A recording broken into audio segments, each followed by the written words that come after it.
आइए भक्तों, आज सुनते हैं श्री शिव महापुराण अध्याय 12 की कथा। तो एक बार बोलिए प्रेम से शिव जी की जय, माता पार्वती की जय। भगवान शिव की श्रेष्ठता तथा उनके पूजन की अनिवार्य आवश्यकता का प्रतिपादन की कथा। नारद जी बोले, ब्रह्मा प्रजापति आप धन्य है, क्योंकि आपकी बुद्धि भगवान शिव में लगी हुई है। विधे आप पुनः इसी विषय का अश्वमेध प्रकार से विस्तार पूर्वक वर्णन कीजिए। ब्रह्मा जी ने कहा, तात एक समय की बात है, मैं सब ओर से ऋषि तथा देवताओं को बुलाकर उन सबको क्षीर सागर के तट पर ले गया, जहाँ उस सबका हित साधन करने वाले भगवान विष्णु निवास करते हैं। वहाँ देवताओं के पूछने पर भगवान विष्णु ने सबके लिए शिव पूजन की ही श्रेष्ठता बतलाकर कहा कि एक मुहूर्त या एक क्षण भी जो शिव का पूजन नहीं किया जाता, वही हानि है, वही महान छिद्र है, वही अंधापन और वही मूर्खता है। जो भगवान शिव की भक्ति में तत्पर है, जो मन से उन्हीं को प्रणाम और उन्हीं का चिंतन करते हैं, वे कभी दुख के भागी नहीं होते। जो महान सौभाग्यशाली पुरुष मनोहर भवन सुंदर आभूषणों से विभूषित स्त्रियां जितना मन को संतोष हो, उतना धन पुत्र पौत्र आदि संस्ति आरोग्य सुंदर शरीर अलौकिक प्रतिष्ठा स्वर्गनीय सुख अंत में मोक्ष रूपी फल अथवा परमेश्वर शिव की भक्ति चाहते हैं, वे पूर्व जन्म के पुण्य से भगवान शिव की पूजा में प्रवृत्त होकर जो पुरुष भक्ति परायण हो शिवलिंग की पूजा करता है, उसके सफल सिद्धि प्राप्त होता है तथा वह पापों के चक्कर में ही नहीं पड़ता। भगवान के इस प्रकार उपदेश देने पर देवताओं ने श्री हरि को प्रणाम किया और मनुष्य की समस्त कामनाओं की पूर्ति के लिए उनसे शिवलिंग देने की प्रार्थना की। मुनि श्रेष्ठ उस प्रार्थना को सुनकर जीवों के उद्धार में तत्पर रहने वाले भगवान विष्णु ने विश्वकर्मा को बुलाकर कहा, विश्वकर्मा तुम मेरी आज्ञा से संपूर्ण देवताओं को सुंदर शिवलिंग का निर्माण करके दो। तब विश्वकर्मा ने मेरी ओर से श्री हरि की आज्ञा के अनुसार देवताओं को उनके अधिकार के अनुसार शिवलिंग बनाकर दिए। मुनि श्रेष्ठ नारद, किस देवताओं को कौन सा शिवलिंग प्राप्त हुआ, इसका वर्णन आज मैं कर रहा हूँ। इंद्रपरायण मणि के बने हुए शिवलिंग और कुबेर स्वर्णमय लिंग की पूजा करते हैं। धर्म पीतमणि मुखराज के बने हुए लिंग की तथा वरुण श्याम वर्ण के शिवलिंग की पूजा करते हैं। भगवान विष्णु इंद्रिय लयम तथा ब्रह्मा हेमय लिंग की पूजा करते हैं। विश्व देव गंध चांदी के शिवलिंग की, वसुगंध पीतल के बने हुए लिंग तथा दोनों असनीय कुमार कार्तिक लिंग की पूजा करते हैं। लक्ष्मी देवी अष्टफटी मल्य लिंग की, आदित्यगण ताम्रमय लिंग की ताम्रमलय लिंग की, राजा सोम मोती के बने हुए लिंग की तथा अग्निदेव वज्र हीरे की लिंग उपासना करते हैं। श्रेष्ठ ब्राह्मण और उनकी पत्नियां और मिट्टी के बने शिवलिंग का माया अनुसार चंदन निर्मित शिवलिंग का और गण गण मूंगे के बने हुए शिवलिंग की आदर पूर्वक पूजन करते हैं।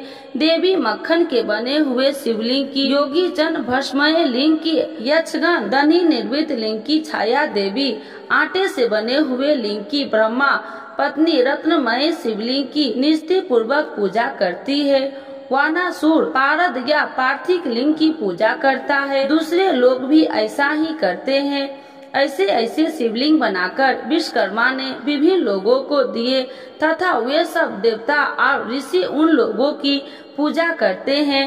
भगवान विष्णु ने इस तरह देवताओं को उनके हित की कामना से शिवलिंग देकर उनसे मुझ ब्रह्मा से पिनाकधारी महादेव की पूजन की विधि भी बताई। पूजन विधि संबंधित उनके वचनों को सुन देव श्री रोमनियों सहित हे मैं ब्रह्मा हृदय से हर्ष लिए अपने धाम आ गया। उन्हें वहां आकर मैंने समस्त देवताओं और ऋषि को शिव पूजा की उत्तम विधि बताई, जो संपूर्ण अभिष्ट वस्तुओं को देने वाला है। उस समय मुझ ब्रह्मा ने कहा, देवताओं सहित समस्त ऋषियों, तुम प्रेम परायण होकर सुनो। मैं प्रसन्नता पूर्वक तुमसे शिव पूजन की उस विधि का वर्णन करता हूँ जो भोग और मोक्ष देने वाली है। देवताओं और मुनियों, समस्त जंतुओं में मनुष्य जन्म प्राप्त करना प्रायः दुर्लभ है। उनमें भी उत्तम कुल में जन्म हो तो और भी दुर्लभ है। उत्तम कुल में भी आचरणवान ब्राह्मणों के यहाँ उत्पन्न होना उत्तम पुण्य से ही संभव है। यदि वैसा जन्म सुलभ हो जाए तो भगवान शिव के संतोष के लिए उत्तम कर्म का अनुष्ठान करे, जो अपने वर्ण और आश्रम के लिए शास्त्र द्वारा प्रतिपादित है।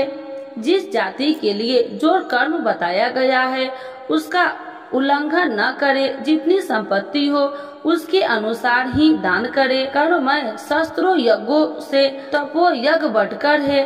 शस्त्र तपो यज्ञ से जप यज्ञ का महत्व अधिक है। ध्यान यज्ञ से बढ़कर कोई वस्तु नहीं है।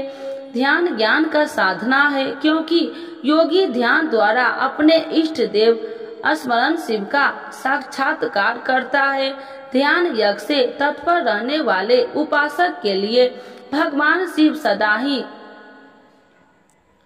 सत्री हित रहते हैं।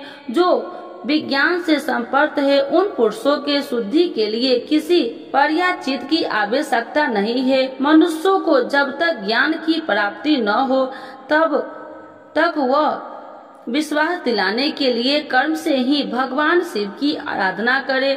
जगत के लोगों को एक ही परमात्मा उनके रूपों से अभिव्यक्त हो रहा है। एकमात्र भगवान सूर्य के एक स्थान में रहकर भी जलाशय आदि विभिन्न वस्तुओं में अनेक से दिखते हैं।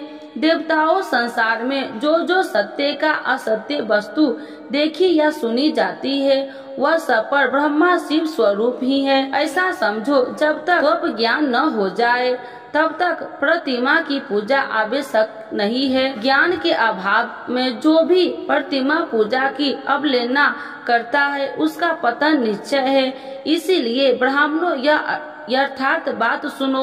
अपनी जाति के लिए जो कर्म बताया गया है उसका पर्यंत पूर्वक पालन करना चाहिए। जहाँ जहाँ यथावक्त भक्ति उस आराध्य देव का पूजन आदि अवश्य करनी चाहिए, क्योंकि पूजन और दान आदि के बिना पातक दूर नहीं होते। जैसे मैल कपड़ों में रंग बहुत अच्छा नहीं चढ़ता, परंतु जब उसको धोकर स्वच्छ कर लिया जाता है तब उस पर रंग अच्छी तरह चढ़ते हैं।